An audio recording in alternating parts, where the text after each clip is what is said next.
Okay, I think first of all, I want to make sure everybody can hear me okay. So can you just give me a thumbs up or jump on and say that the audio is fine? Audio's good.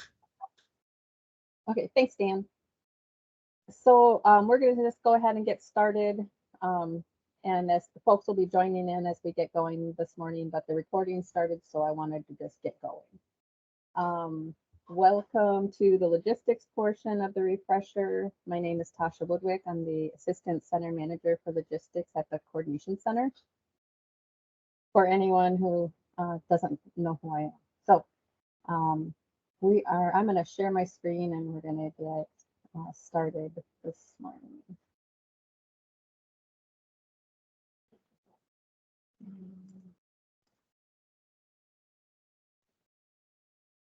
Okay, and I'm also going to, one of the documents we're going to be talking about this morning is the logistics ordering reminder sheet, and I'm going to throw that in the chat. Let's see.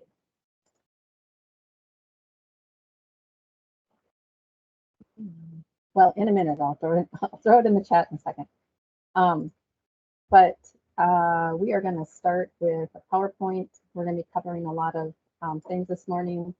And one of the things is I wanted to talk about was how Wildcat and IROC work together.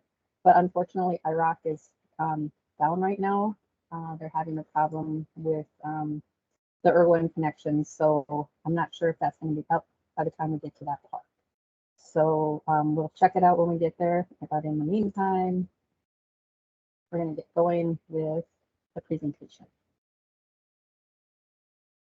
So everybody see MNCC Logistics?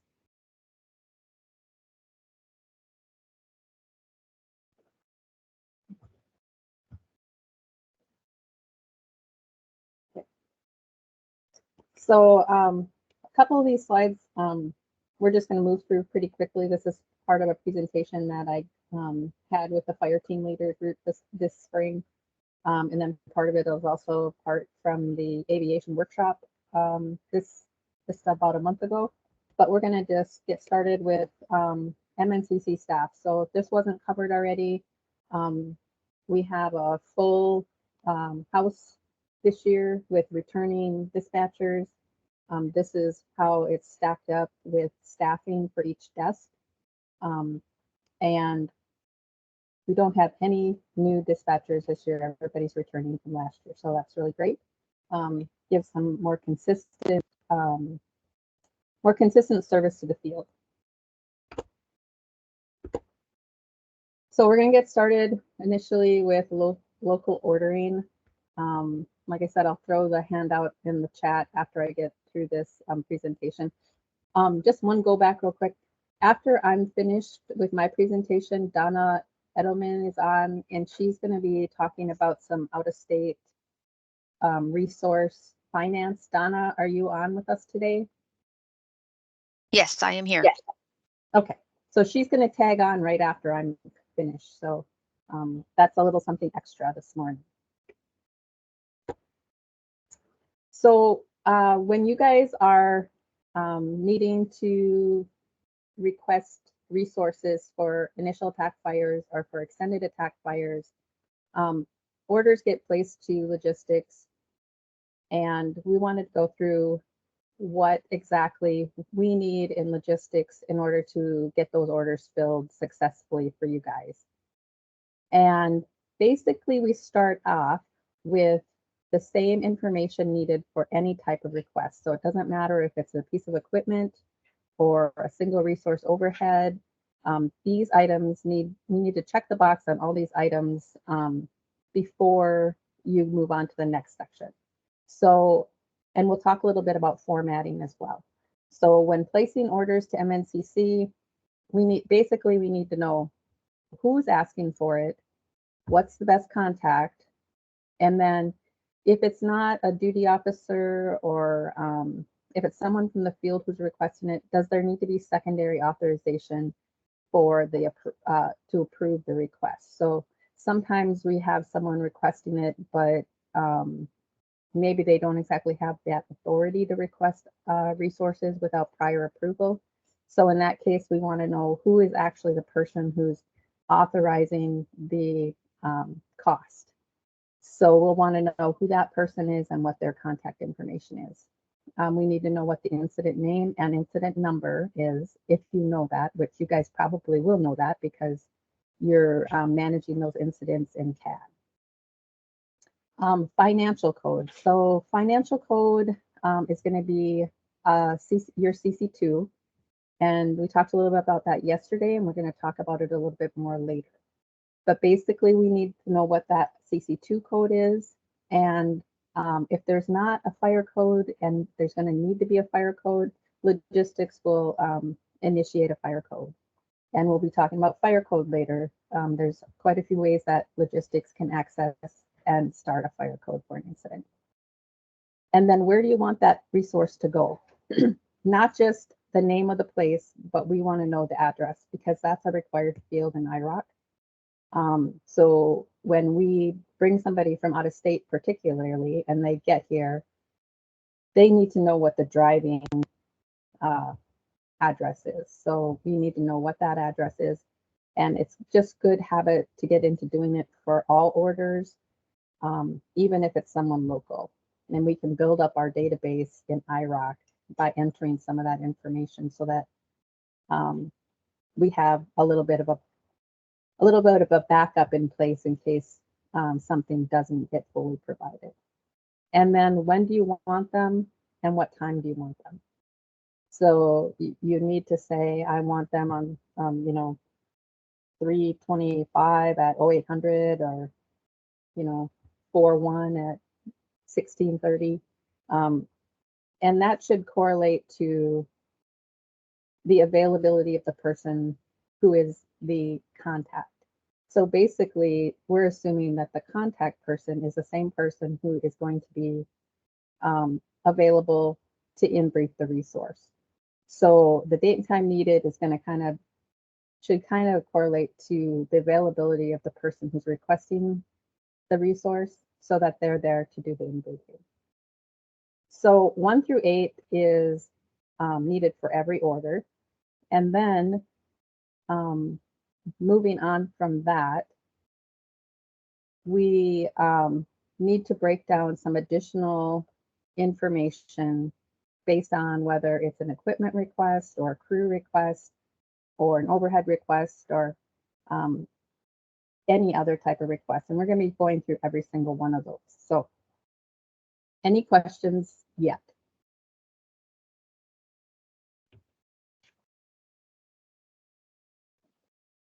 Okay. Okay, so if you're asking for a crew, we need to know what type of crew you need. So are you looking for a shot crew, type 2IA or type 2 crew? Or are you looking for something different? We can also order camp crews. It just depends on what kind of crew you need. So you're going to say what type of crew you need, how many do you need? Are there restrictions on the requests? For instance, do you want it to be a federal only? Do you want it to be host agency only, which means it would be another state fire crew? Or do you want a contractor, or do you want no contractor? And the contractor, just one quick note about contractors. When we toggle on or off, or you request yes or no for contractor, we'd also like to know if you'll accept a cooperator. So cooperators are typically going to be fire department resources, and they status a lot of those cooperators in other states through a regular agency. So a good example would be the Wyoming engines that were just here. They would be classified as cooperators because they came from a fire department. Some resources might come from a county or a contracted entity through a different state. So those contract cooperators may have some additional costs associated with them. So if you do not want a cooperator, then we'll ask you about that. If we're getting an order ready to push out, and there's a good chance, because we'll know kind of what's available and what's moving through the system. If we think there's a chance that you could get filled with a cooperator, and we know that you might not want that, we'll probably ask you about it. So just be aware that the contractor and cooperator, they're kind of two different things. But I didn't have it on this slide, but I just wanted to mention it. And then we'll want to know what the special needs are for the order. Are there items that the crew would need to bring with them? Is there any special agency specific needs? Is there something that needs to be covered as far as the assignment that they're expected to take on once they get here? Is there anything that they need to accomplish that? And then that's something we would put in special needs. And that's something that if it's there, you should provide it. Now we'll also want to know in special needs if there is laptop, cell phone, tablet, you know, the usual items that people tend to bring on assignments. Are those covered and are those approved? So most of the time, it's a default that we say laptop, cell phone, and tablets are approved. Other boxes to check, and they may or may not need them, but some crews will need to have vehicles if they're flying in. In that case, are rental vehicles approved and or are NERV vehicles approved? So those are just some things, some additional items that would fall under the special needs category. Okay, so any questions for crews?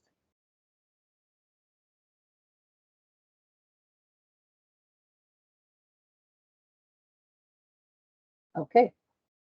Hey, Ginger, I can't see the chat, so can you watch the chat for me?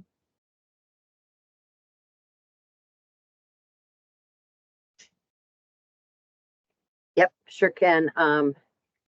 Nancy Calder is asking if there's a handout. There is, Nancy. I'll throw it in the chat after I'm done here. It's just a one page, and it'll go through all of the different categories for ordering and what those basically kind of a breakdown of what the PowerPoint is going to be. Okay, so next one up is going to be equipment. So when ordering equipment, it's a pretty big category. There are hundreds of types of equipment in IROC. And basically, we're just asking you to order what you need initially. So are you asking for an engine, a dozer, a tracked vehicle, a backhoe, a skidder? You know, basically, you know, we can order anything, but enter it by name. So just common spelling, put in what you're looking for. Because sometimes you aren't really sure what it's classified as. So it might be something like you want a log truck or something, a log hauling truck or something like that. Well, you can just put that in there, and we'll figure out what it's actually called in IROC. So just put it in, spell it out what you need. If you know what the type is, some things are typed like engines, dozers. You can put in, if you know it, most of our equipment is type 6 or type 4 here in Minnesota. So those are, if you know those, or a dozer type 3 is pretty typical. If you need something different, just go ahead and put it in there. How many do you need? Again, those restrictions on the equipment. Are you restricting it? You want post agency only, state only, non-federal, no restrictions. And contractor, again, will you take a contractor? um, or, and again, the same thing goes with across the board on the cooperator issue. Cooperators can be federal or state. So in Iraq, that's how they appear to us, but they are very different animals. So we can talk about that more later on if you have more questions about cooperators. Transportation needs for the equipment. Is there anything special that needs to be added or ordered separately? So lowboy trailer, et cetera, et cetera. Some contractors, local contractors will want the lowboy and the equipment to be ordered separately. And we can certainly do that if that's needed. Then are there special needs items that they need to bring, agency needs, unique configurations? So a lot of our engine orders are coming in with unique configuration requests now. So they might want, they might be ordering an IC4, an engine bus, 2 firefighter 1s, 3 firefighter 2s, and a chase rig. So almost like a mini suppression module. But if there are unique consideration needs, be sure to put that in and we'll enter it in special needs. Now, for any of these orders, one thing that I didn't put on the slide, but it's real important to remember, do you want it filled locally or do you want us to place it out for national fill? So if you just want it local, we'll shop around to, initially we'll shop around to other regions of the state. And if that is unfilled, we'll check with the federal agencies or anyone else that might have some resources available. And then we will, if you don't let us know, we'll probably get back and ask you if you want us to place it out. And we'll place it up to Eastern area. They'll check within the geographic area. And then if there's nothing available in the geographic area, they'll place it up nationally for fill. So that's one question that will probably come back and ask you if it's not indicated.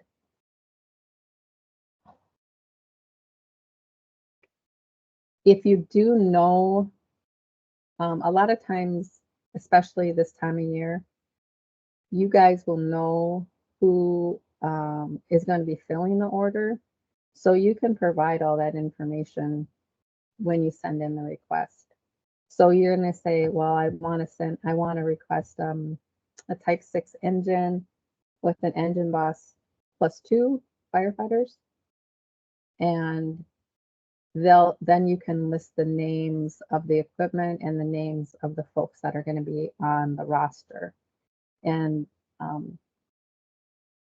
we'll just reach out and fill it based on the information you provide. But a lot of times the duty officers are kind of working behind the scenes to get some pre-fill information ahead of time, and we'll do the order, but it's based on the information provided. So any questions about equipment?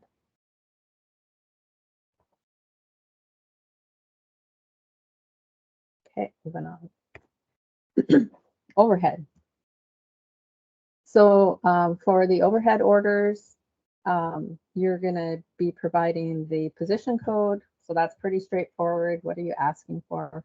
If you don't know for sure what the position code is, you can just spell it out, like engine boss or firing boss or whatever you're asking for, crew boss. We'll want to know if a trainee is acceptable or do you need qualified only. And then we'll also want to know if you would accept an AD. So sometimes you guys have state affiliated ADs. There are ADs within the state that are federally, that are Forest Service or federal ADs sponsored through other agencies. But basically, we want to know if that's okay.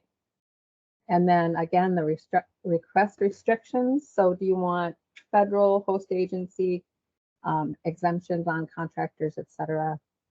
And then authorizations on the overhead, kind of the general rental car, if you're bringing resources from out of state. Locally, we're going to want to know if their personal vehicle is authorized so they can drive their personal vehicle and get mileage reimbursement. Agency vehicle, cell phone, laptop, tablet. Really, the authorizations are pretty open to what you enter in there, but those are the common ones.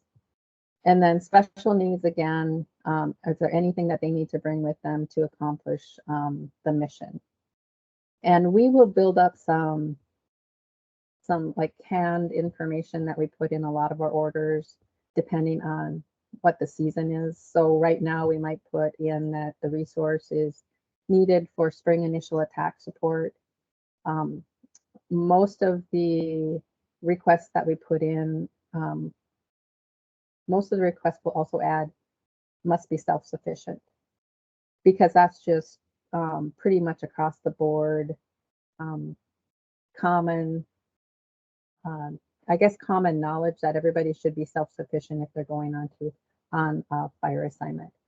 That way, especially for this time of year when we don't have buying teams in place and that sort of thing, we want resources to know that they need to provide for themselves for meals and lodging if that's needed, because there's not really anybody in place to help support them in that way. So we'll add must be self-sufficient to most every order. And then, is this a name request? So for overhead orders, we can name request individuals, and there's a separate little check block for that. And then we'll put in yes, and then we'll provide the name. So if you're asking for somebody, please provide a name, but make sure it's spelled correctly. And like it's not a nickname or something like that. The full legal name as it appears in IROC is what we're looking for. And then what is their home unit and what is their dispatch center unit ID? So that just helps us. That's a required information for us to provide if we're passing an order to Eastern area, is that we provide that dispatch center ID. So that's kind of overhead in a nutshell. Pretty basics. There's a lot of commonality between all these requests, but I'm going to show you in a little bit what that might look like as you submit these requests. So for now, any questions on overhead?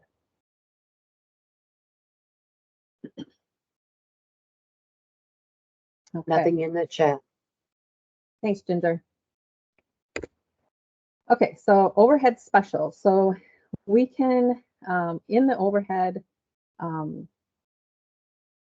function, we can ask for things that don't necessarily have a standardized ordering process. So a couple of examples would be suppression and chainsaw modules. Now, these can be ordered in IROC for sure, but there is no set configuration for what kind of positions are going to make up those modules. So it's entirely up to the agency to determine what you want as far as positions go to make up the suppression module or to make up the chainsaw module. Now, there are some guidelines available at the geographic area level for if we were sending resources out somewhere. However, if we're just asking for resources to come to Minnesota, we can certainly set up our own configuration. So if you want a suppression module and you want it to have an IC4 and a crew boss and 2 firefighter 1s and 3 firefighter 2s, or you want some other position as part of that suppression module, you can just list out exactly what you want on each one. And that will go into the special needs. And when we place the order out, when it's filled, it will be filled with the requested configuration. So the chainsaw module, you might want, a single resource boss, a faller 2, and a faller 3, or 2 faller 2s and 2 faller 3s. So whatever you want to make up those modules, you can just list that out on your request. And then again, will you accept any trainees for any of the positions you list? Or do you want qualified only across the board? So it is a good opportunity to bring trainees in and get them some experience. However, it's entirely up to the requesting unit on what they want to accept. And again, AD restrictions. Do you want ADs to be part of this or do you want them excluded? The request restrictions as far as host agency or federal or contractor, and then any of those authorizations, special needs, and name requests. So you can name request a suppression module. So if you know of one that you worked with in the past, we can certainly route an order to them. We would just need to know, again, the correct spelling of the suppression module as it is in IROC, the home unit, and the dispatch center unit ID. And we can send those, get those orders routed directly to the center that kind of services those modules. So any questions about the overhead specials? Nothing in the chat. Moving on, let's talk about investigators. So I'm sure you guys know this, but this is just a reminder. You know, we have the wildland fire investigator folks here in Minnesota, which is comprised of state enforcement folks and COs. And just a reminder, when you need a fire investigator team, a fire investigation team, or just one or two people, however it looks, you need to contact the coordinator with any requests for the fire investigators. And the coordinator will determine who's going to go, and they'll also let us know if there is a resource order needed for those that might be mobilizing out of the. So COs will also be mobilizing with each team, ideally. But I think for the most part, a CO is assigned with each team that goes out. The coordinator will send us the names and incident information for the investigators needing a resource order. And then the area still needs to send logistics, the formal request. So you need to send us an email or general message saying, this is the fire and we're ordering an investigation team. And then we'll know that if we don't hear from John Handrick, who is the statewide forestry enforcement coordinator, that we need to reach out to him and get that information. So we are sure we have those resource orders initiated for the folks that need them. So I think that this is not happening this year because I talked to John yesterday and he said that they've had a number of mobilizations already. So this is just a reminder that the areas requesting the investigation team, they need to send that order request to logistics. So if that's not happening, just a reminder to the folks out there that that needs to happen. And then John's information is there. If you don't have it, he's the person you go to direct to get those investigators or investigation team assigned. Any question on the investigators?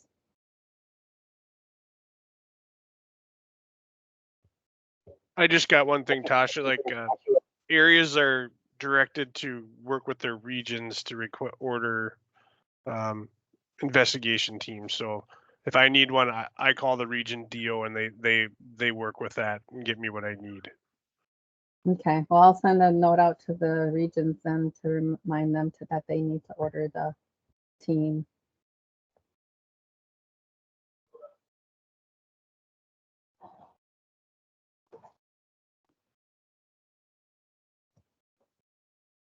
Okay, so thanks, Adam. All right, so let's see. So let's move on to supplies. So NFES supplies. So state offices can place the NFES supply orders direct to the cache. And that's basically been happening. You guys send in your orders and they call us and we set up incidents if needed. or we'll set up the whatever they need, and that's mostly pre-suppression, position orders. As far as the other ones, they may get back in touch with us about anything that needs to be cleaned up on incidents before they can place orders on it. But they'll touch base with us if there's any follow-up needed. And those can be, for the most part, can be sent in by email. I don't know if anyone's still using the fax, but I suppose you could do that too, but their preferred method is by email. And some of the things to remember that kind of have come up so far this year, are you going to pick it up at the cache or do you want it delivered? And then providing that contact for pickup or delivery, which is a name and phone number or street address. For incident replacement items, you can use the requisition form, the OF 315, or you can use that NEK incident to cache order form, which I think a lot of you do already. And then if you're sending in requests by email, make sure you have the NFES number, name of the item and number requested. That's on the 315. If you're using the NEK cache order form, that stuff populates based on when you filter for your order.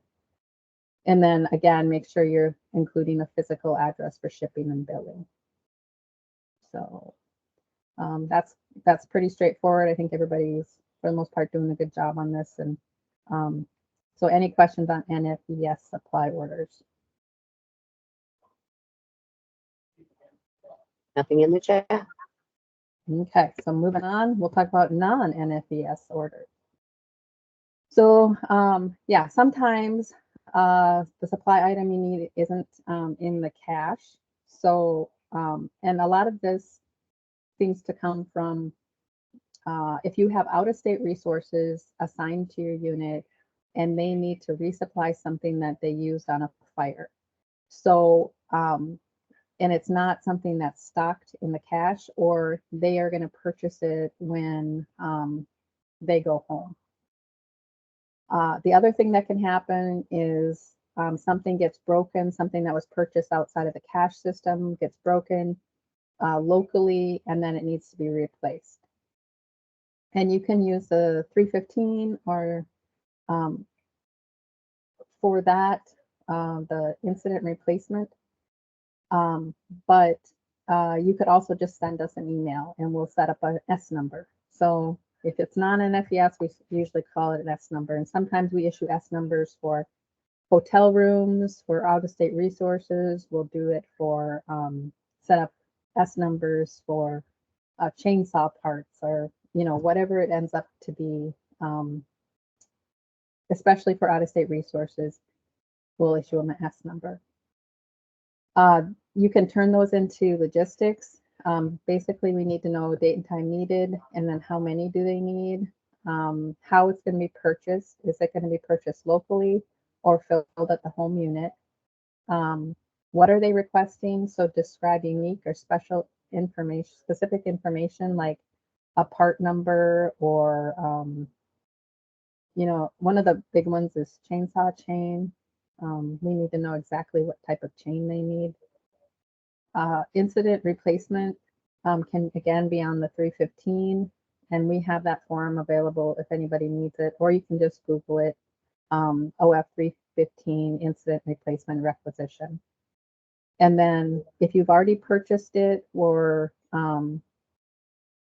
you're just getting the S number to kind of clean up some paperwork, if you've already purchased it, send us the receipt and who did the purchasing, and then we'll fill the information in and close out the request as soon as we make it.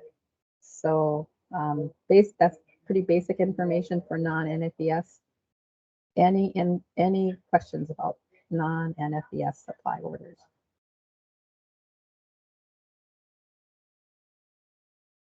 Okay.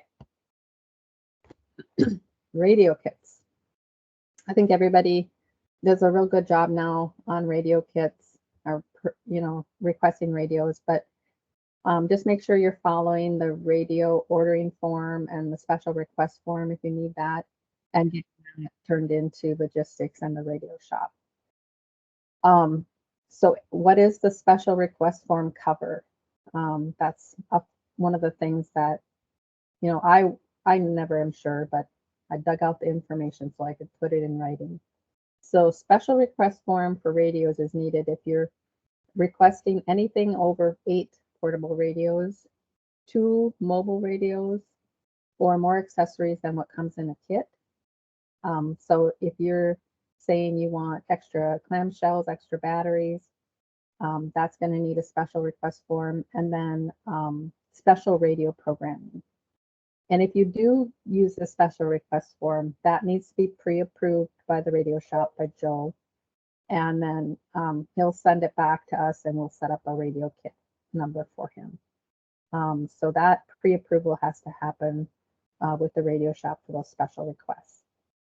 And then it can be emailed to us in logistics. And then we send it back down to the DNR radio shop with Joe, and they get everything ready to go for you guys to come pick it up or it to be delivered. Any questions on the radio kit process or any glitches or hiccups in that process that you're aware of? Anybody have any issues with that? Hey, Tasha, I have a question. Yeah. If we're going to order less than that number, do we still order it through logistics or do we just coordinate with the radio shop? No, it still needs to come. All the radio orders come to logistics for a radio kit number.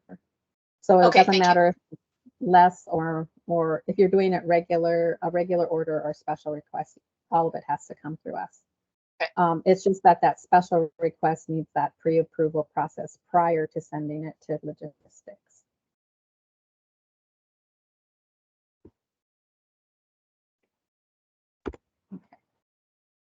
Okay, and then submitting your request. So once you have everything set up, where do you turn your request into? So, and I see I put submitting your request. So either way, it's like climbing a big mountain. So basically, aircraft orders need to go to the aviation desk. So what is an aircraft order look, or how is that classified for us? How do we break that down? So anything that's going to end up with an A number. So that's aircraft, overhead, that's going to be rostered with the aircraft, or drones. Basically anything that's going to have an A number is going to need to go to the aviation desk for them to set up the request and to fill it. And then everything else, overhead, equipment, crew, non-NFAS supply, and team requests all come to logistics. And then NFAS supplies go right to the cache. So that is where you would send your requests by email, which is, I think, what everybody's been doing, but I just wanted to get it on there. So, so that you were aware that, especially on the breakdown for those aviation requests. So if it's it gets a little fuzzy when we're talking about overhead rostered with aircraft. So if you're ordering a helicopter crew member alone, they're an overhead request, that would go to logistics. But if you're statusing or ordering a HECM, who's going to be part of a helicopter crew, that's going to go to the air desk. So that's where things get a little, maybe a little bit fuzzy. But other than that, pretty straightforward. Okay, and I just wanted to show you what some accepted formatting looks like as far as turning in a request by email. So Northeast region, they kind of have this little template set up, which is really great. They kind of went through and they made a little template for ordering equipment. And they have templates, I believe, set up for other types of requests as well. This is just an equipment one that was turned in recently. You can see it's requested by the person authorizing, the incident name, incident number, their financial code, where they want them to go, when they need them, what time they need them, what it is, what type it is. They really cover all the bases really thoroughly.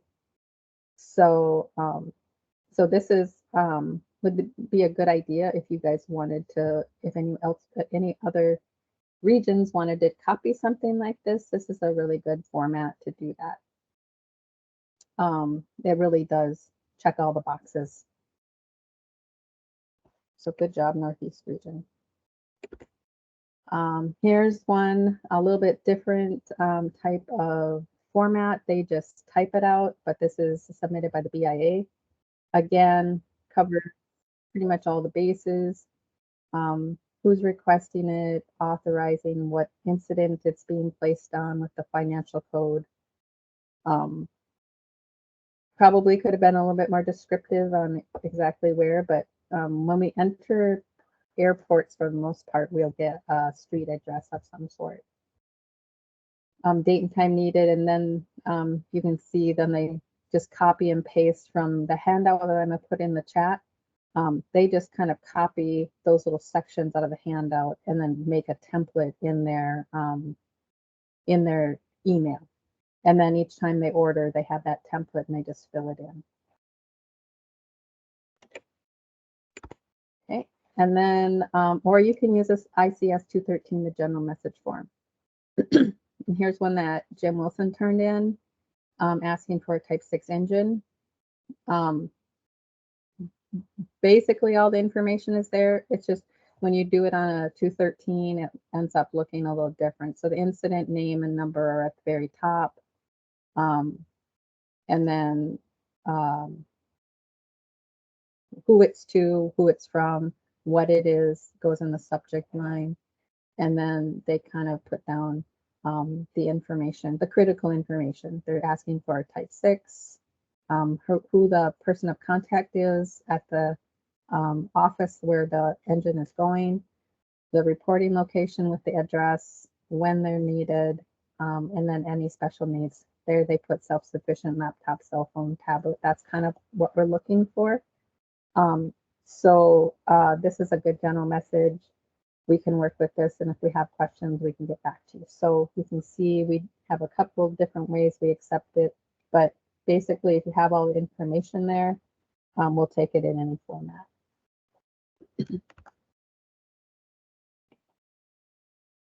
Any questions about how to get your orders to us? Okay. All right. So here I'm going to talk just for a minute about FireNet. So FireNet is something that the dispatch community is using as our primary email, and we operate pretty much 100% in FireNet. Logistics does for sure at the coordination center, and everybody else has FireNet email. And we use SharePoint and Teams to communicate and collaborate. So do you need a FireNet account? Because I think this comes up from time to time for us anyway. So FireNet is kind of the approved tool for fire community, especially dispatch and teams, incident management, to work together and collaborate. So there are a couple of different ways that you can participate in FireNet, or if someone has set up a team or something through FireNet. Guest members can use the Microsoft Teams and SharePoint without having a unique FireNet email address. So they can be added. You can add someone with a Gmail or a personal email address of any kind, or other agencies can collaborate within Teams and SharePoint under the guest membership. And that's something that the team, kind of the folks that manage each team, can add people if it's requested. So if you need to be part of a team as a guest user, you just would talk to the people that are managing that particular team, and they can add you. Named accounts. So if you are not sure, but basically I'll just say, if you are involved with incident management teams, or you come to work at our coordination center, or you go out of state to work at another dispatch center, you're gonna probably need a named account in FireNet. So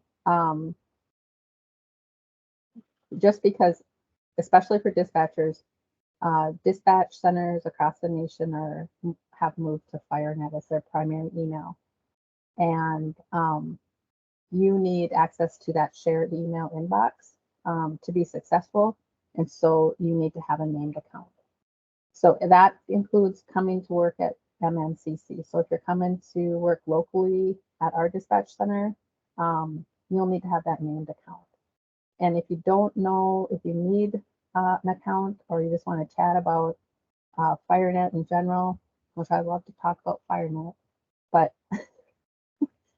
just reach out to me and we can talk about whether you need an account or not. Any questions about FireNet? I know some people probably don't know anything about it, and some people probably know a lot about it, especially those folks that are on network and incident management.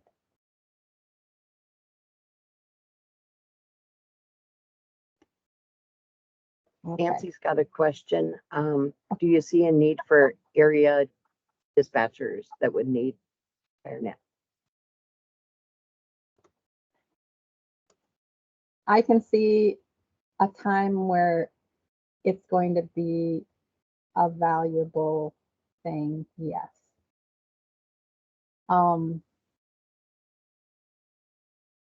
But I think it's a bigger conversation, Nancy, because what it would be really great to do would be to have an area office email in FireNet, and then it would be a shared inbox by those that need access. But is it necessary right now? Probably not. But I can see a time where it probably is going to be beneficial as we move forward with more folks getting involved with CAD. The more we integrate, the more it would be helpful. So while it's probably not necessarily like right this minute, I think it's a bigger conversation to have to make a decision whether we want to move forward with getting area office FireNet accounts. And I'm trying to figure out, I've been thinking a lot about what that might look like. Yeah, we need to have some conversation with the FireNet folks to see what that might look like for Minnesota. But that's a great question, because I really do think there's value in it. Hey, Tosh, I can add to that. Yep. The conversations have been had with FireNet and the state of Minnesota, and currently right now FireNet doesn't support it. But there have been requests from other states to do the same thing.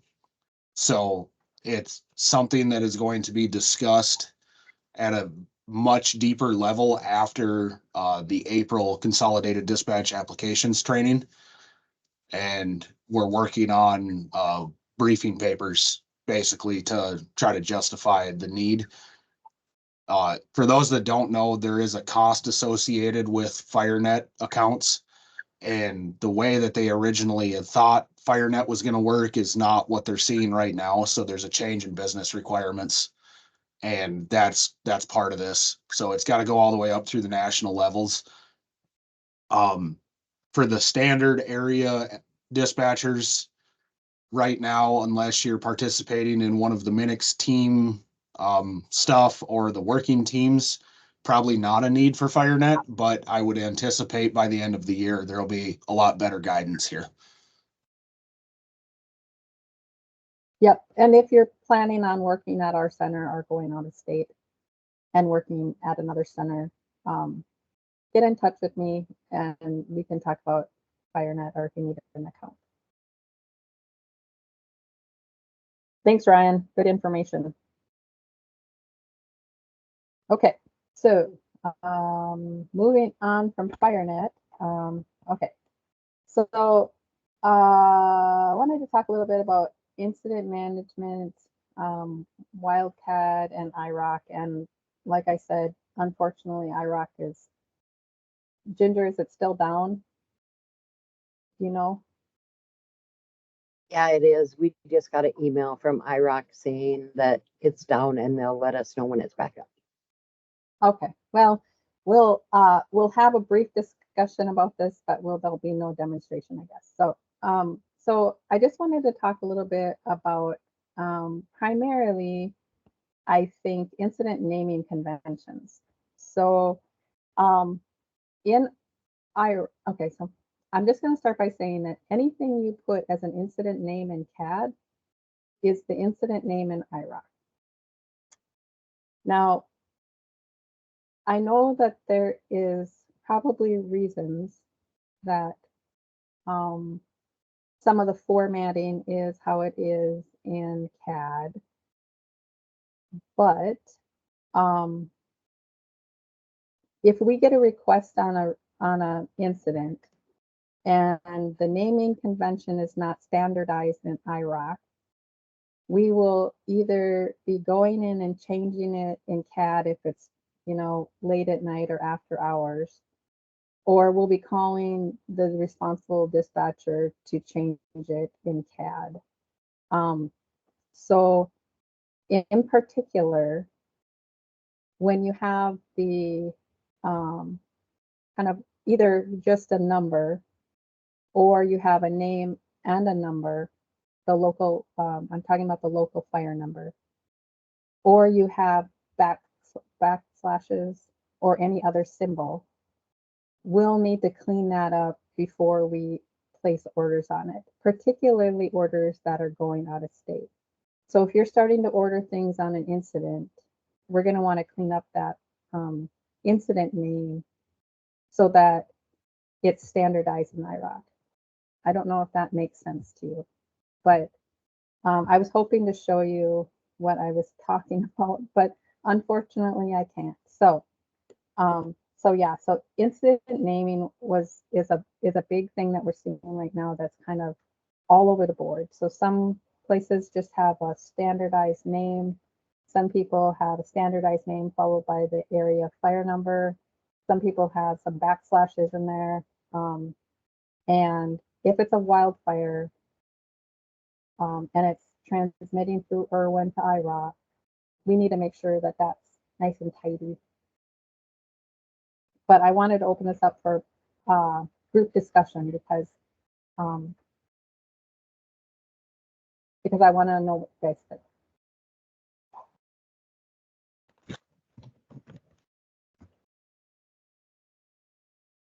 Or if that makes sense or not make sense to you.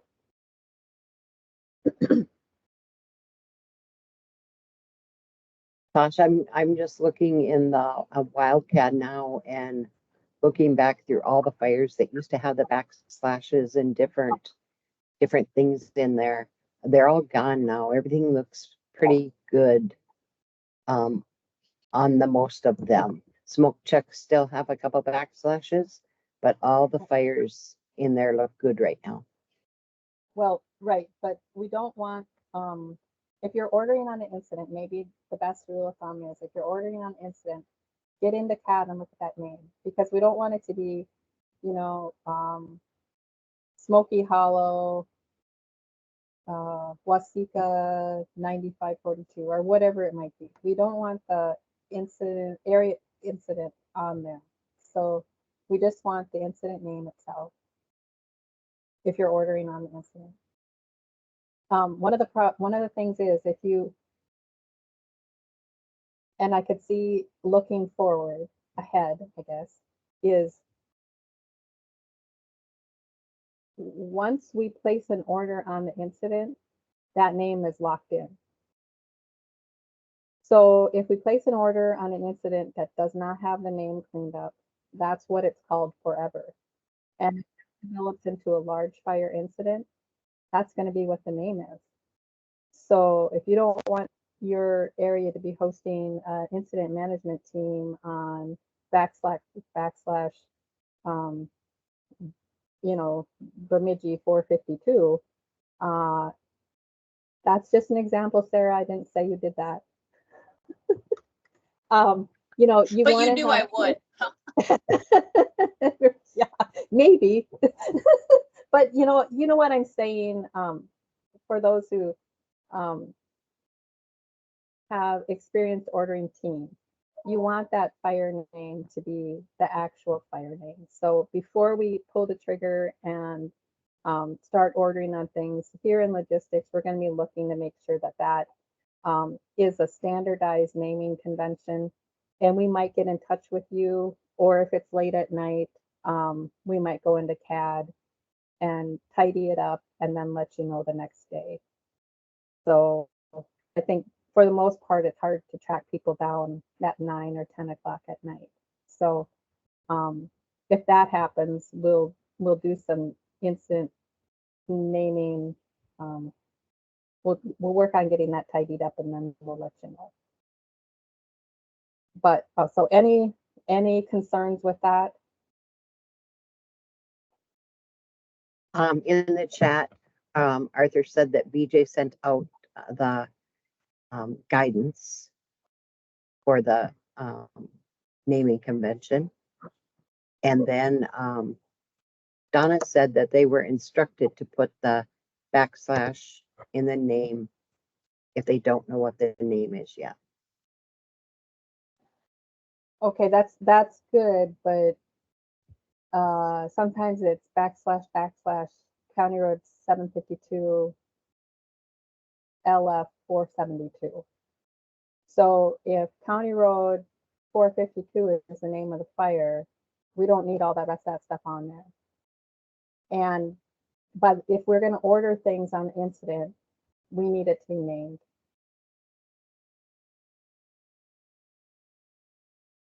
Does that make sense to folks? Hey, Tosh, a great example of this for everybody, if they do look in their CAD, is you'll see what we run into a lot up here is by the time aircraft are ordered on a fire, we're seeing the backslash, and then like Little Falls, 854, and it's just the IA number, but Little Yep. Falls is what's put in there.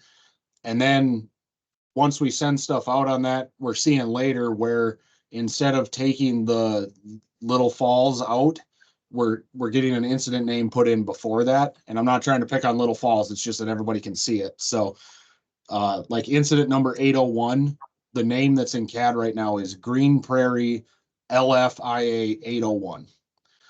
What we Yeah. want to do is just take off that LFIA 801. Once it's been named, just put the incident name in there. Yep, and that's what we're seeing too, Ryan, is we're seeing either the backslashes and the local incident number and the name, or some combination of the above. And once it's named, it just should be named and that's it. And I don't know if, like, for tracking purposes, if that local IA number can be put somewhere else in CAD, or if someone needed it for some reason. Not sure, because I'm not a CAD guru by any means. You guys at dispatch can for sure go ahead and put your local incident number in that box that's the order number. That order number doesn't push to anything. So when you're looking at your header bar in CAD, you've got the order number. It's a blank box unless you type it in there. You can put whatever local information you want in that. It's not going to go anywhere. But totally understand the tracking, get a temporary name on it so you know it's your incident, and then come back once it's been named, you've gotten the size up, get rid of all that extra stuff, just leave the incident name in there. That makes sense to everybody?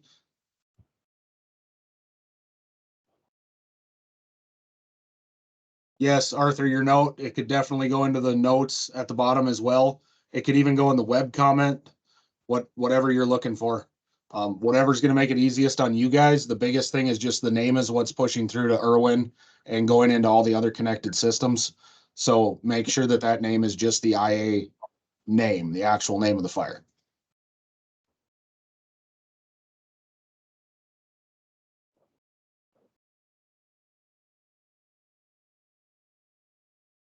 All right.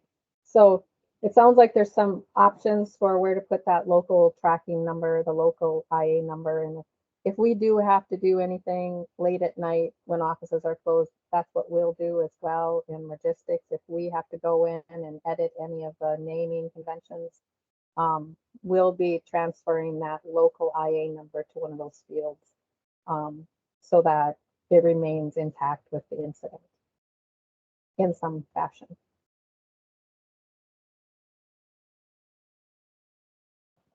All right, good discussion. Anything else on naming, incident naming?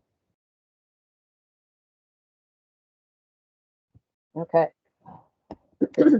All right, so let's move on. We're going to move through this stuff pretty quickly because I know that not everybody has a hand in some of these things. So these are just things that area offices or regional duty officer groups, they have a responsibility for. But as people who go out on assignment, this is also good information for you guys as well. So the first thing is resource availability.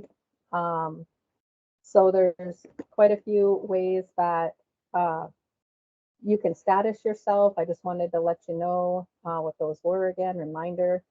A local, available local is going to be for Minnesota or one of our direct place neighbor units. And that also is used for name request resources. We're expecting name requests. So statusing for availability local is Minnesota or one of our local direct place neighbors and name requests. Geographic area availability is used for Eastern Area Priority Trainees. So those that are Eastern Area Priority Trainees will know what this means. Everybody else, it just, there's a list at the GAC that they prioritize trainees for national assignments. Incident management team is one that we see used frequently, and this is for folks that are rostered with incident management teams, and really that's all they're available for. And then national status is resources available for a nationwide assignment. They're not going to pick and choose. They're going to take any assignment that comes up. As far as like making yourself available, regular agency folks follow your normal procedures where you're either statusing with your local units and they're putting that in SharePoint, and then the region is pulling those SharePoint reports and sending those into logistics. So the availability is coordinated with supervisors and they're making those updates. AD resources, so this would include state affiliated ADs. So those folks can call or email us directly in logistics, and but they should also be letting their state offices know if they're going to be available, because that could potentially impact staffing and that sort of thing. So we want those AD resources to be coordinating with us and with the local units. And then if there's a problem with that availability, they can work that out at the local level. And then don't forget to list equipment, vehicles that are mobilizing with resources. We need to make them available as well. So especially for crew vehicles or vehicles like chase vehicles going with engines, that sort of thing. Or if an overhead is driving to an incident and they're driving an agency vehicle, we're going to need that listed as well on the availability list. And that can be listed with a note that it is for a specific resource. So it might say, you know, some XX F-150 available local, mobilizing with Adam Fisher or whoever.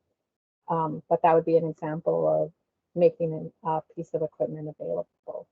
You know, engines need to be listed available, and then that can be listed with a crew if there's a crew. So any questions on availability?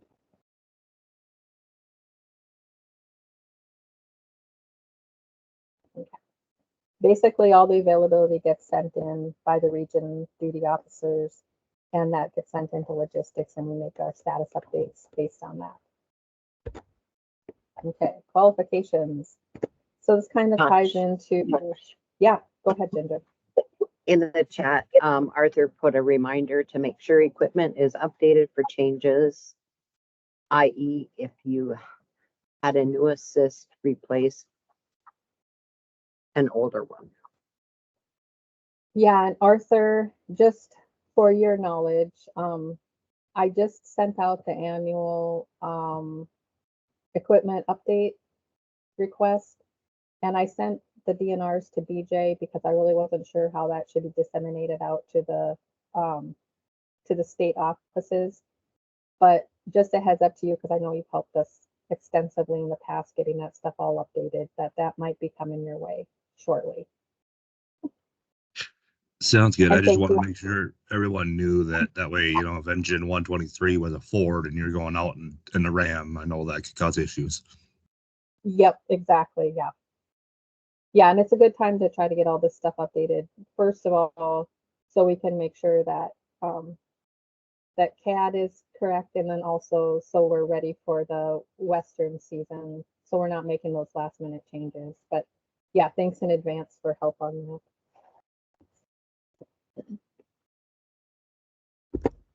Okay, so we'll go on to qualifications.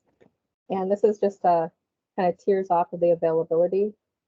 But for those that go out or are red carded, even if you're just red carded locally, take a look at your red card and make sure that all of the qualifications that you thought were supposed to be there are there.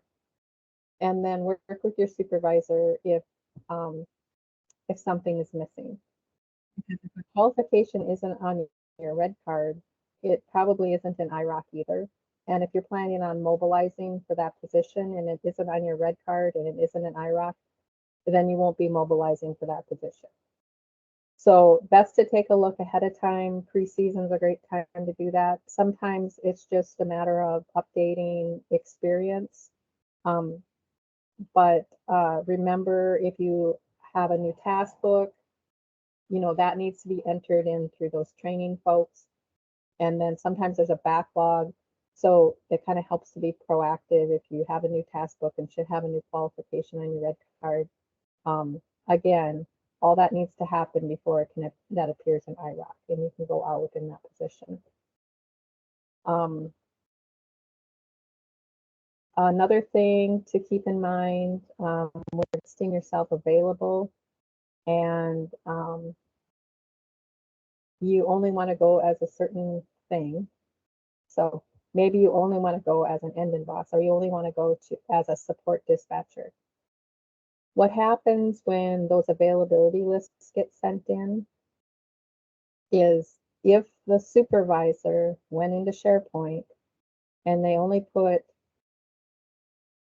a couple of your qualifications down, that's what appears on the report that gets sent into us in logistics. And when we see that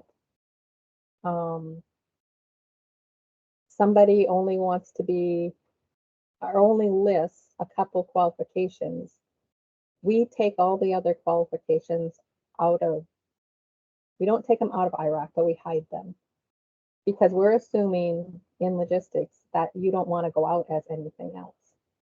So especially for people that have a lot of quals, if you do want to be available for everything you are qualified for, don't just have them list one or two items. And if you have a lot of quals, like maybe you have 12 quals or 15 quals, or some people have 20 quals, just put all if you want to go with anything. Otherwise, just list the ones that you want to go as. If you don't list all, we'll be hiding those qualifications you don't list. And the only time we don't have to do that is if you're mobilizing as a name request. Name request people, we're statusing you as local, so that's not something that's visible on the IROC side as a resource that's available for any of those qualifications. So we don't hide quals for people who are available local, just for people who are available nationally. And then make sure that your supervisor has the current contact information in SharePoint, because as a backup, that's how we would get a hold of you. So email and phone numbers, make sure that that's listed for you in SharePoint. So any questions about qualifications in IROC? None in the chat, Tasha, but FYI, IROC is up now. Okay. Great, perfect timing. Okay, so mobilizing, so heading out on assignment. So we're going to talk a little bit about local and national assignments. When are local resource orders needed? So there are times when we cut resource orders in IROC for local resources, and we're going to talk a little bit about when they're needed. So what do you guys think about if a resource moves across region boundaries? Do they need a resource order? Just throw it in the chat or turn your mic on and say yes or no.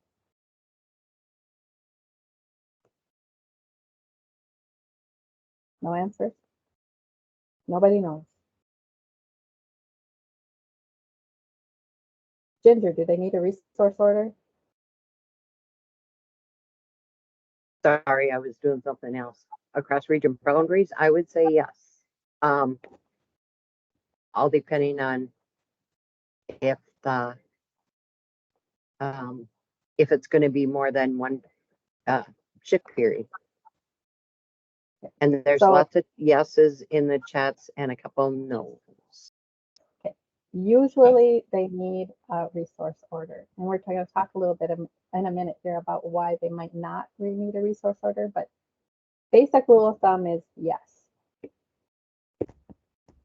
How about adjacent areas across region boundaries?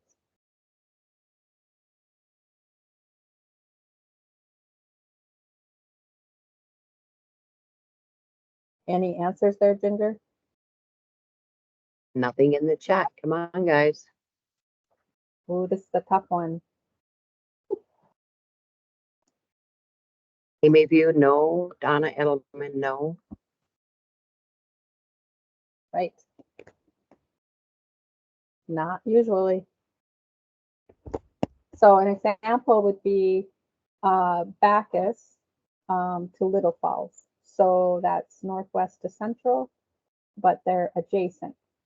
So if they're going to go staffing, Bacchus is going to Little Falls for staffing or assistance. That's technically crossing the regional boundary, but because they're adjacent areas, they don't need a resource order. But if we sent War Road to Little Falls, not adjacent, then those folks would need resource order. How about if someone's going for just one shift for IA?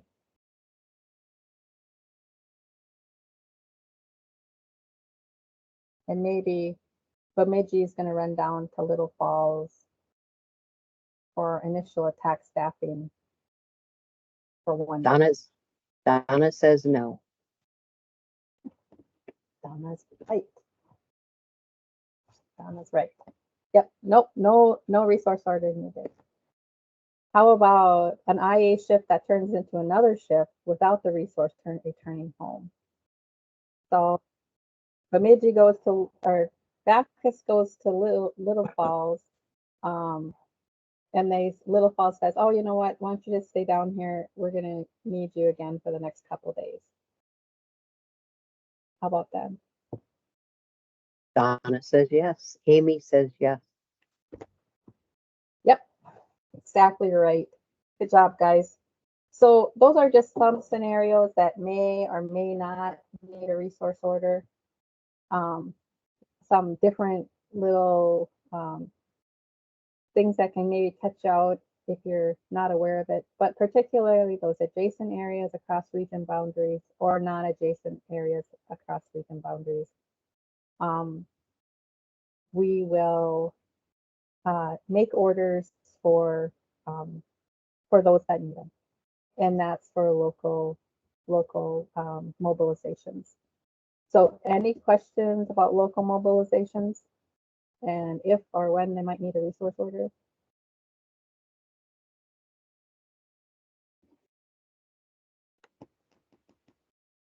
Okay.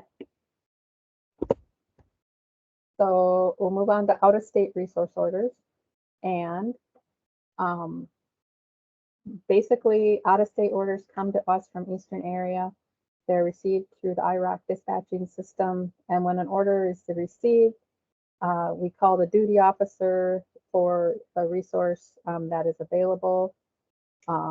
We have to follow that agency protocol for contact and mobilization, which is basically us contacting the duty officer, or in cases of ADs, we can contact them directly. So that's what we do. We make that initial contact, let them know that we have a resource order, and ask them if they would like to accept the order. And then we kind of move on from there to who will be calling. So kind of similar to who do you submit your request to? Will kind of be the same thing about who's calling you. So the aircraft desk will be calling on orders filled by the aircraft desk, and that's basically anything starting with an A number. So aircraft, rostered aircraft resources. We don't have drones, but someday we might. And then replacement aircraft resources, anything that starts with an A. And then logistics will be calling pretty much on anything else. Overhead equipment and crews. So that's who might be reaching out to you. And then as far as arranging travel, we will set up travel or request that the resource shares their travel plan with us. So when that person gets back in touch with us or we send an email, basically we're going to be asking, are you planning on traveling by air, or do you need a rental car, or are you traveling by ground? And you will provide a travel plan to us. Dispatch arranges all air travel for resources going to fires and all hazard and RX. And then basically, if there's a billable financial code, we can set up the travel. If you're working with us to arrange travel, you'll get an email with some links in it, kind of looks like what's below. Those links go directly to a Microsoft form, and it gathers all the information that we need to set up your travel arrangements. That comes back to us directly. We set up all your travel for your needs, whether it's a rental, an air travel, just a rental vehicle, or just air travel. Whatever you need, we'll set it up, and then we email a mobilization package to you. Just a quick little rental car reminder. Regular agency employees will get rentals arranged through the Minnesota State contract with Enterprise or National. And we can set up to a half-ton 4x4 vehicle using a state contract. So it will go anything from a compact vehicle up to a half-ton pickup truck based on what's approved on the resource order. If needed, and the request requires it, we'll set up a NERV reservation, and that's going to be for resource requests that are for positions, typically line positions, where they may need off-road access. So if it is approved for a NERV vehicle because of off-road heavy-duty vehicle needs, we will arrange a NERV reservation for the resource, and then they are responsible to complete all the paperwork that's required by the NERV program.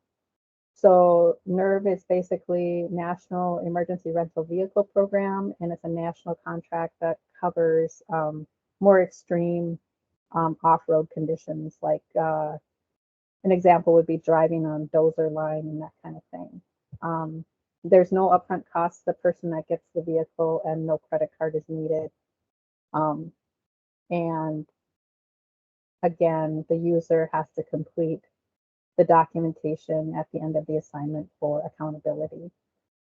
So all those reservations, whether it's for the state contract or NERV, all of that is made through dispatch. So we'll set that up and let you know what your reservation information is. Any questions on rental vehicles?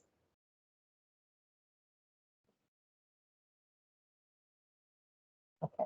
No. nothing there. Just one go back on the question. DNR to DNR resources. Can they put them in when it's convenient for them, or do they have to be in before they go? Well, actually, Ginger, my question is on when you were talking about submitting resource orders for agency DNR engines going out of the area. Mhm. So just to clarify on that for myself, if they're there for IA, and it's pre-planned that they're going to go there and do IA for 3 days, Mhm. do they need a resource order then? Yeah, if they're not for those adjacent areas, are you talking about? Outside the region. Okay, so for outside the region, if they're not returning home every night, they need a resource order. So that's Okay. where those adjacent units over regional boundaries comes into play, because the assumption is that those people are going down for the day and then coming back home, and then going down for the day and coming back home. As long as they keep doing that, that's fine. They don't need an order. But if Okay. they deviate from that, then they do need an order, even if they are adjacent. So it has more to do with the staying multiple days than whether it's IA or an ongoing incident. Yeah, and I think the reason behind that has to do with cost. Okay. All right. Anything else on that? Nope. Okay. When logistics sends out the mobilization package, we send a couple of attachments with, and then we'll show those real quickly. The resource check-in form is going to be included, and that's also going to be directly in the email. There's a QR code and a phone number to call, and that is kind of basically an accountability check-in system. The Forest Service requires this from their for their folks, and so are the ADs are also required to use it as well. Other agencies are strongly encouraged to use it, and one of the reasons is this. Well, first of all, it's safety and accountability and some agency policy. However, the biggest thing for us is when you're committed on a resource order and you go somewhere, that's all fine and good. And then you come home and that's all fine and good, except the place where you went didn't release you in Iraq. But we don't know you're home because you don't call in and tell us you're home. So then you get someone's trying to name request you like 2 weeks later, and your order ends up getting sent to the place you were just at. So when you're committed to, say, Albuquerque, you belong to the Albuquerque Dispatch Center. And if someone from Washington State wanted to order you and you didn't call and check in and we didn't know you were released and you're still mobilized technically, that order is going to go to Albuquerque and not to Minnesota. So it's a really big deal for us because we spend sometimes hours of our day calling and asking other centers to release our resources. And but we can only do that if we know you're home. And for some folks, you might have received a call where we're saying, hey, we see that you're still committed to this order, which was like 27 days ago. Are you home or where are you at? And sometimes it's legit, sometimes there's an extension. But a lot of times they've been home for weeks. So if you call in, we know right away that you're home and we can immediately follow up and get you released. So there's no issues moving forward. So that really is a huge deal for logistics. So resource check-in. You also get a copy of our FAQ, and that kind of covers questions that were common to last year's mobilizations and gives you some really good tips and tricks. So this comes with every mobilization email. You can print it out, or if you're at an office, you can print out a bunch of them and have them available for your folks. It's an easy thing to do, and it really does answer a lot of questions that we get phone calls on every year. So good information included in this. Demob and reassignments. Just rule of thumb for reassignments, work with where you are assigned the incident, the demob unit, expanded dispatch.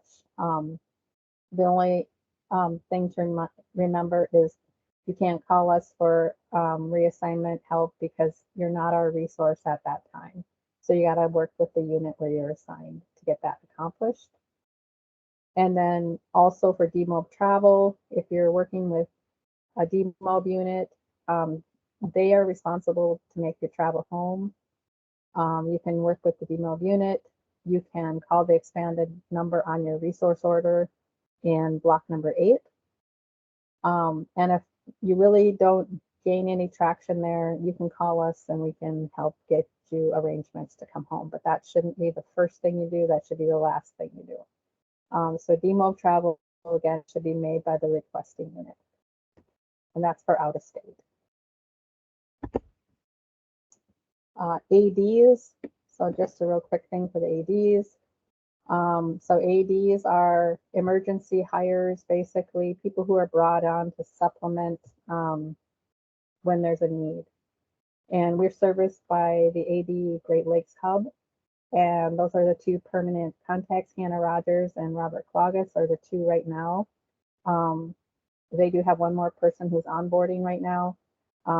They service all of the administrative end of the ADs. So it doesn't matter if they're Forest Service sponsored or they're state affiliated ADs.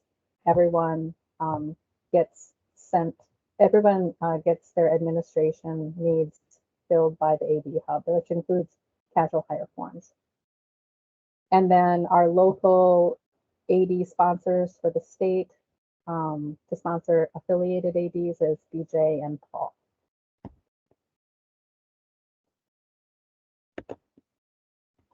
Okay, and now we're going to talk a little bit about financial codes. So CC2s and fire code.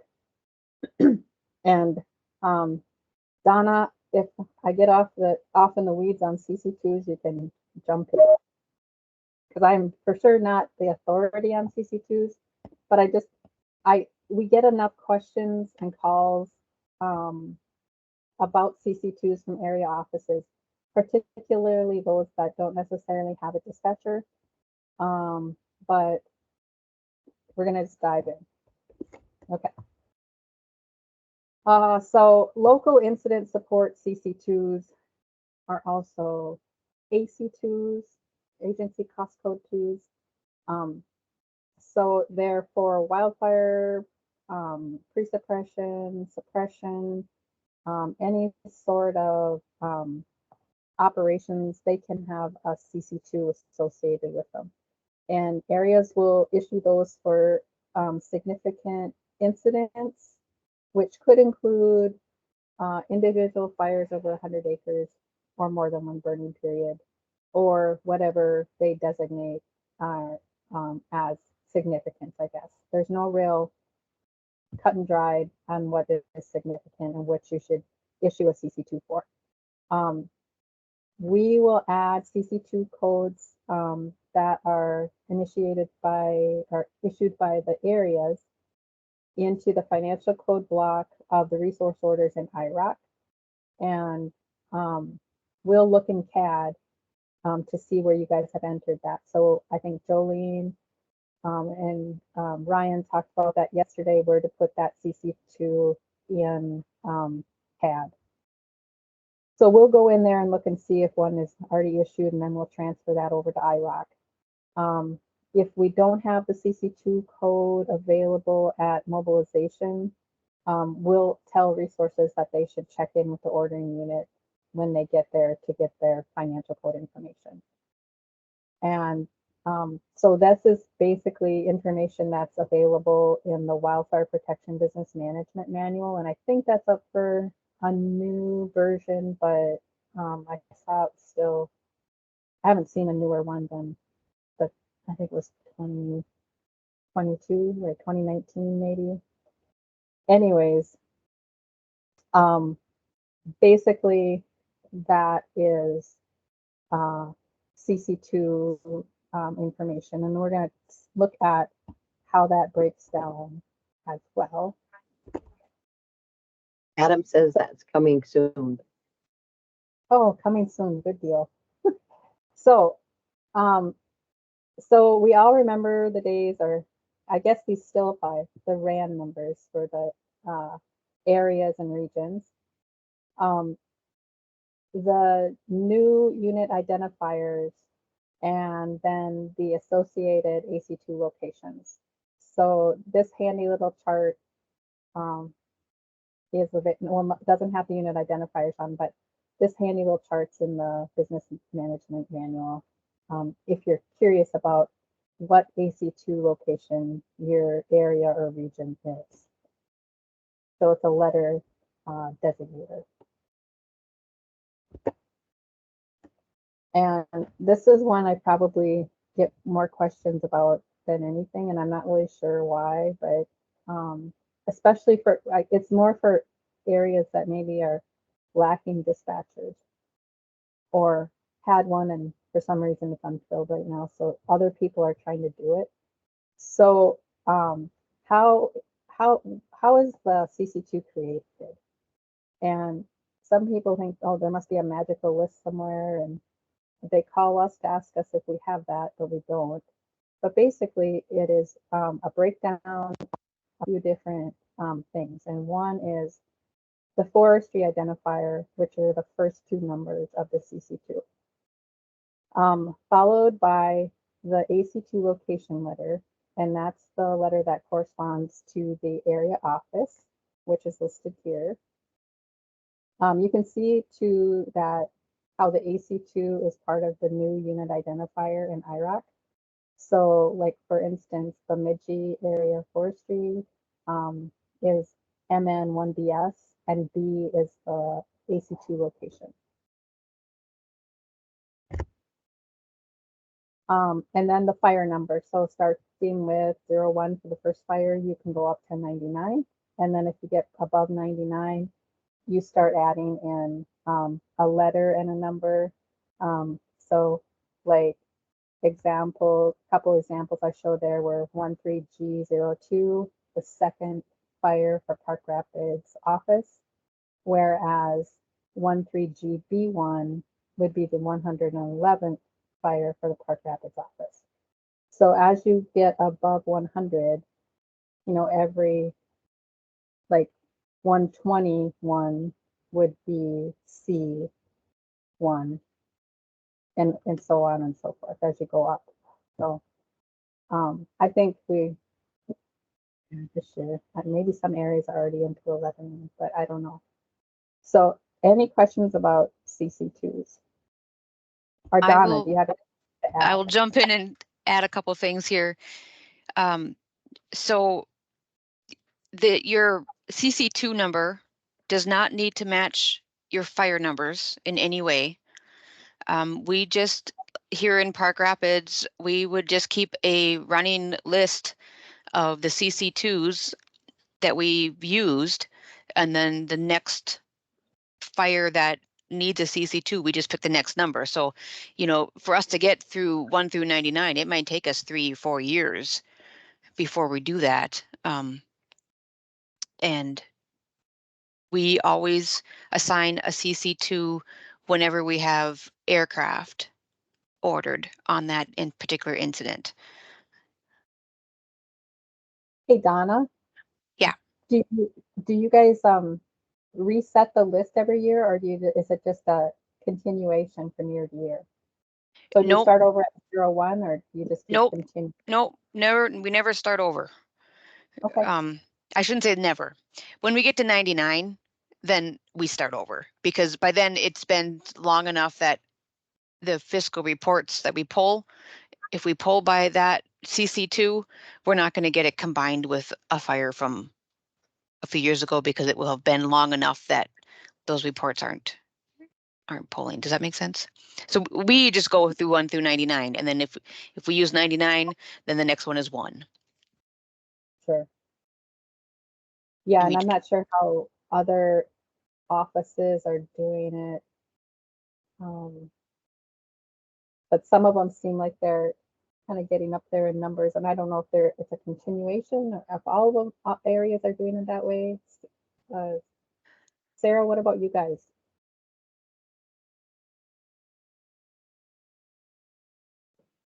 Nancy says they do the same thing. They do the same thing. Okay. All right. Well, it'll be a banner year if we ever get over 100 in 1 year. I can say that the reason we do the same thing as Donna is because we did have a case where the end of 1 year, the beginning of the next fiscal year, we ended up with the same CC2 assigned when we started over with the list. And then our financial reports, when we try to run cost on a fire, were no good because they included 2 fires and you couldn't decipher.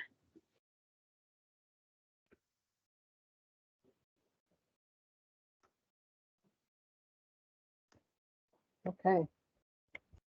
Good information. Again, I just wanted to share a couple of things. So I guess the main takeaway would be, like, if you know of an area that's missing a dispatcher or a dispatcher left recently and they're without, they might need a little help getting things squared away.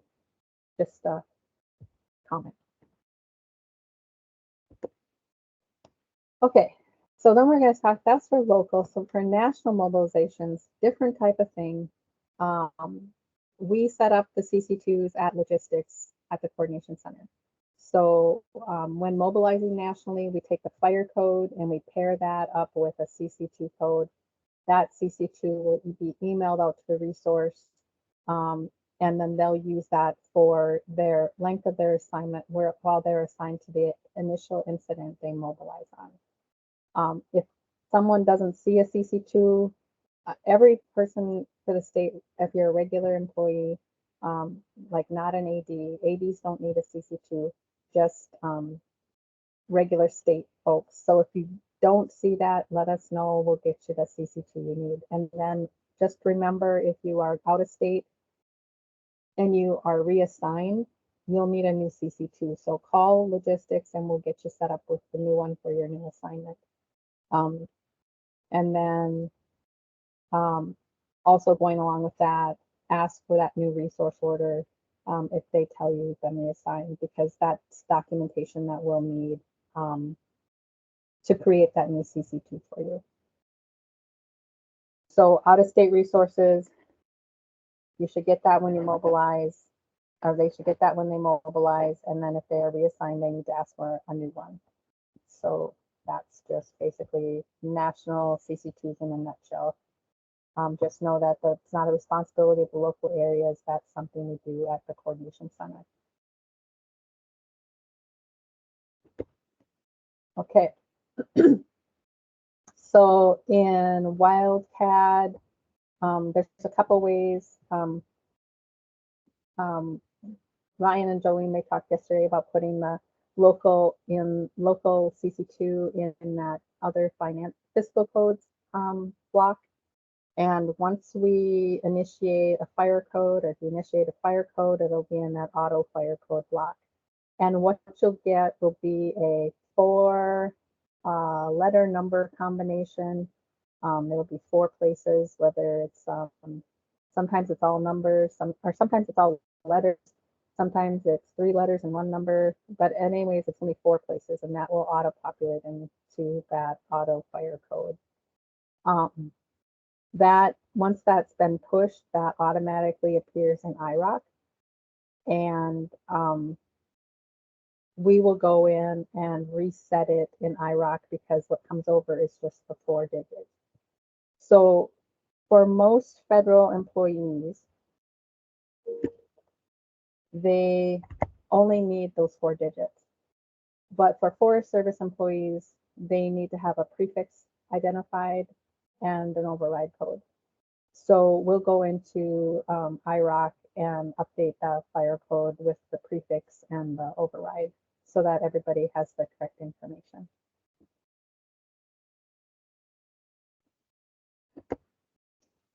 And how did we get fire code? Basically came from the government, of course. And it was just a way for them to standardize cost codes and make it kind of an interagency way for tracking costs associated with fire suppression. It's a contracted product and we've had it forever. Well, not forever, since 2002. And it's interagency in scope. So all agencies can generate incident codes if needed. And it's particularly, it is required for federal agencies to bill time. So you need a fire code on an incident if you have federal resources. So some of the common questions about fire code, if we have a non-federal fire, how do we create fire code? And if so, who creates the code? And basically, it's the dispatch office processing the requests. So we can do it at the coordination center. I think Ryan talked about it yesterday, about how to initiate fire code if you're aware of that need immediately in CAD. And then is fire code the fire number? No, just like the CC2 code isn't necessarily a fire number, the fire code is not going to be the fire number either. And then the Forest Service, again, they need that 6-character financial code system, needs those 6 characters to make it work. So we add those in IROC, we'll reissue the fire, or we'll re-enter the fire code with those prefix identifiers so that it works in the Forest Service financial code system. So, and you're wondering, well, what are the prefixes? Well, the prefixes are by agency. So we basically go and re-enter the fire code and we'll either use any of those fire code prefixes ahead of the fire code itself. So there'll be like PA, you know, BQ7X or something like that. And then we'll also enter in the override. So for all DOI state jurisdiction fires, the override is 1522. Then locally, we have the Superior 0909 and CHIP 0903. If you're at other, your other national forests across the nation, they're going to have a different override code.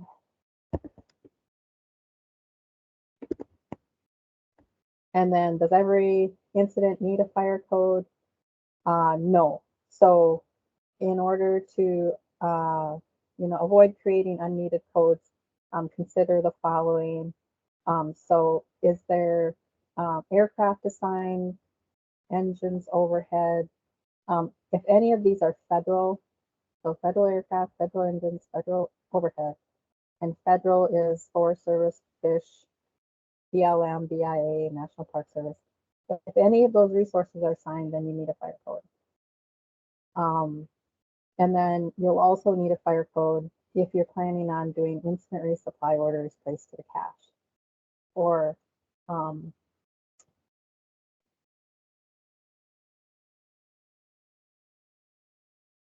yeah, incident resupply orders placed to the cache. They need to bill against a fire code if you're charging incident supplies. So those don't get placed the same way as like the pre-suppression pre-position orders get placed. They're directly placed on a specific incident. And we'll work with the cache if they have questions about any orders you put in for incident resupply. And then if you're aware your incident needs a code, you can call or email logistics. I think Ryan talked yesterday about how to go in there, which boxes to make sure are checked before you push the button for fire code. That's super important because it's a really cumbersome process to get fire codes corrected and then established back into the Forest Service database so that it can be used for billing purposes. So we want to avoid doing that because it does take it can take, well, depending on the activity nationally, it can take up to 10 days. And when you're talking, particularly talking about aircraft costs, you know, they're going to be needing that way before 10 days. So, you know, with other things, we have options to do corrected timesheets and that kind of thing, but aircraft cost is super important. If you have that and you need a fire code, let's make sure and get it, have all the boxes checked so that it's a financial code available for everybody to use immediately. Any Hey, questions? Tasha, Yep. I just want to tag onto that too, that I'm sure most of you are not aware, but those areas that are around the Forest Service, we have a 24-hour mutual aid agreement. So if it's an engine or overhead, something that, you know, the personnel are coming off of the forest for the first 24 hours, there is not a need to generate a fire code for that specific fire just because they show up. We've got codes that cover our mutual aid agreements. The big one is if you are dispatching a federal aircraft or requesting one, and in that case, either the code is already issued or the air desk can get that issued as well. So Yep, sounds, yeah, that's good to know, Ryan. That's a good reminder. Yeah, and if you don't know for sure, you can always call the coordination center and ask, or just ask us to check into it and we can do it for you. So yeah, it's better to find out for sure before you punch the code, but a few extra codes in the system isn't going to make or break it.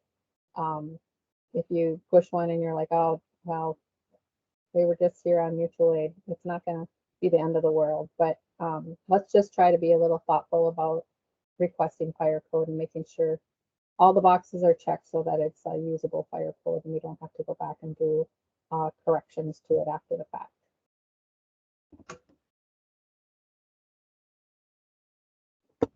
Okay.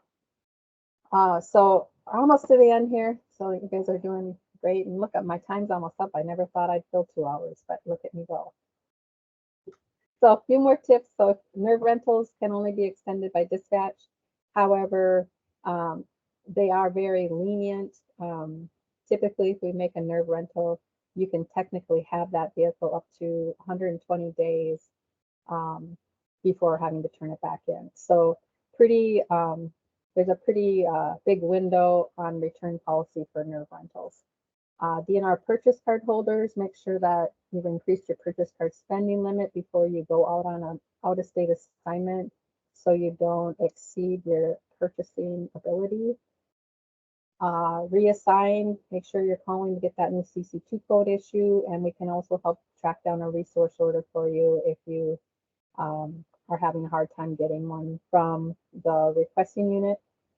If you have emergencies, call the duty officer. We have a 24-hour duty officer available through MNCC, and you can call our main number, which is 327-4558, and then push 8 for the duty officer, and you'll get somebody. The phones are routed directly to the duty officer on call for the week, and someone will answer your call. And then if you can't find the answers or need general assistance, you can definitely call logistics.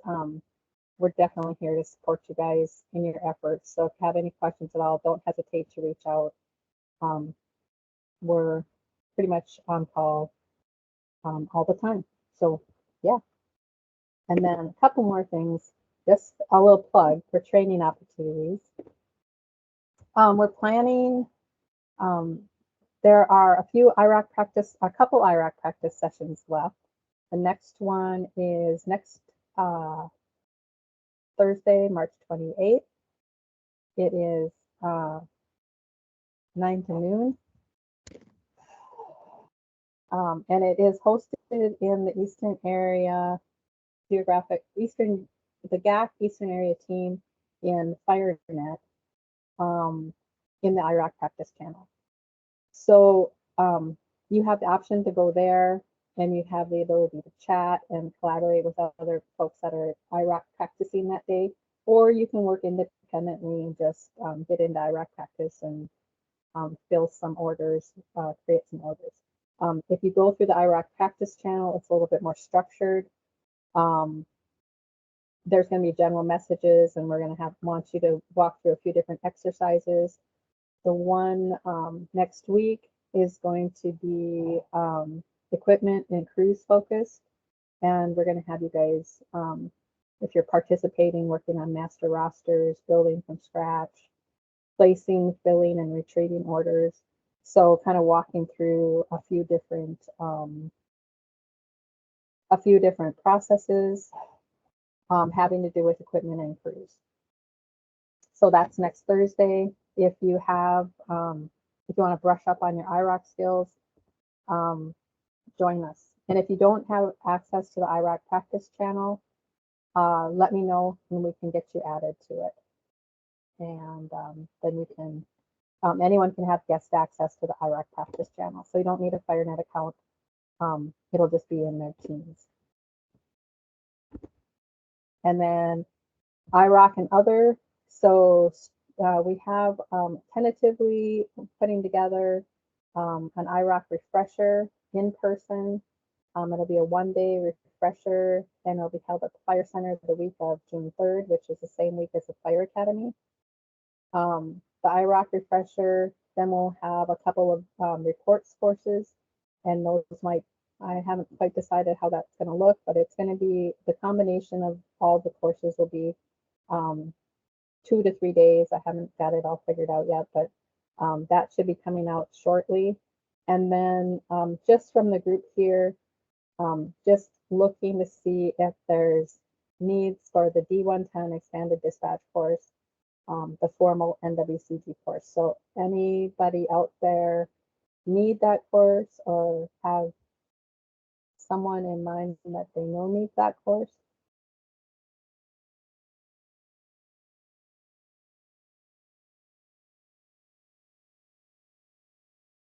Anyways, we'll look at evaluating needs for another D110 course. And there is a virtual D110 course being held the last week of May, or second to last week of May. However, I think it's full right now, and geographic area wide, we're looking at possibly hosting another virtual course sometime later this year. But the other thing is, and I think Ryan will back this up, if you have any interest in coming and working at the coordination center, whether it's in logistics, operations, or aviation, we welcome folks to come in and see what it's all about, work on task books, or just come in to brush up skills and expand your knowledge a little bit. But we're always looking for folks to come in. So if you have anybody or you yourself want to come in, please let us know. We'd be happy to host you. Okay, and that's the end of it for me. Any questions from the group? We do have 3 in the chat, Tasha, that believe they need D110. Okay. Perfect. All right, well, I'm going to turn this over to Donna. And in the meantime, I'll get into the chat and I'll throw that reminder sheet in there for you guys to use for ordering. And if you, again, if you have any questions at all after this, or you have other questions, you can definitely email me or give me a call. We're happy to take questions. And again, if you want to come and hang out at the center, let us know that as well. Thanks for your time, guys. Okay, so my thing should only take a couple minutes. So we'll just do it quick here before we break. 'Cause I think there isn't anything after this, or is there? I don't know. Yeah, we move into the aviation stuff after this, but Oh, we that's do. fine. We can delay and take a little break. So that's fine. If you want to get through yours and then we'll move on. Okay. I shared in the wrong screen here. Let me try that again. I want this one. Okay, I think I got it right now. Okay, so this is just talking about the finance needs for the out-of-state resources that are in the state right now. A couple of engines from Wyoming, plus in the event we should get more throughout the season or the summer, this is how that's all going to be handled. So BJ sent out these 2 documents with instructions. They're very similar to last year's with a few changes. We now have a shared inbox for wildfire finance for state of Minnesota. And that's where we want everything sent. So when the resources check in, we want to make sure that we get from them a resource order, a casual hire form if they're an AD. I don't think we're ever going to get any ADs, but in case we did, we would need that. And then we're going to need their agreement or the contract. Basically, if they're not a federal government resource, they're going to have some type of agreement. So we need to get a copy of that. All of these resources are being ordered self-sufficient, so we don't need to pay for their hotel rooms or their food or anything. But if they do have that after 7 p.m. and we're buying meals thing, they get in on that. So, and then during their assignment, they need to fill out their CTRs and shift ticket and turn them in daily, so we can keep on track of recording it. And because of the way these particular resources are here, we're only paying for the time that they're working on Minnesota fires. So we need to have that split out on their shift tickets and their CTRs that say, these are the times that I spent working on Minnesota stuff. So if we can get that, and then we also would like a copy of the WildCAD incident, the PDF, if they worked on something in Minnesota. That way it's backup information to match their CTRs and shift tickets.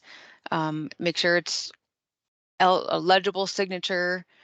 Let's see what else. And then DMOB. Since we're collecting everything virtually, they don't need to stand around and wait for us to send them a 288 or 286 before they start home. We just need to make sure we have their email address and a phone number that we can contact them if we have any questions. And then we will, we as in the finance section, will be sending them their documents to sign and send back to us. So this is this instruction page for our staff, for DNR. And then there's another one here to give to the resource themselves. And that's just, basically the same information, a QR code to do their check-in, fill out the CTRs and shift tickets daily, break out any time you spent on Minnesota activity, and then their DMOB to send it all back and make sure we have your email. Any questions on that from anybody? Okay, somebody's got their hand up. I don't know who that is. Amy, go ahead. Amy. So I have a question about those Wyoming engines that we are hosting right now and requesting the financial code.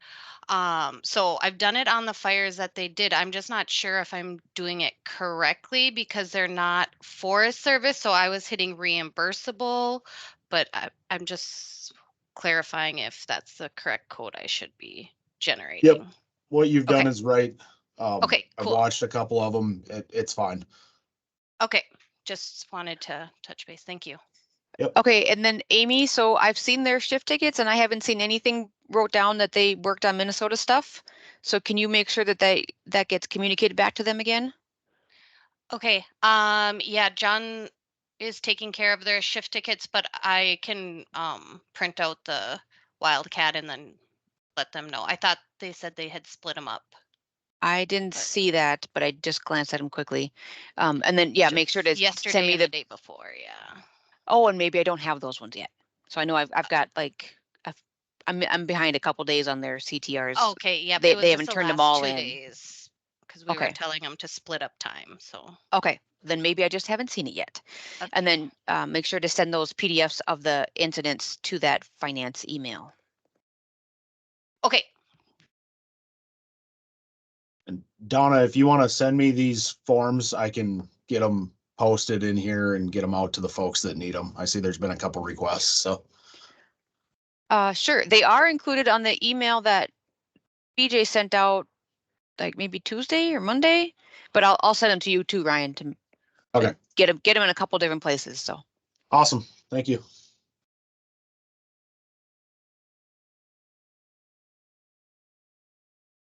All right, if there's no other questions, I'm going to go ahead and end the recording for this session.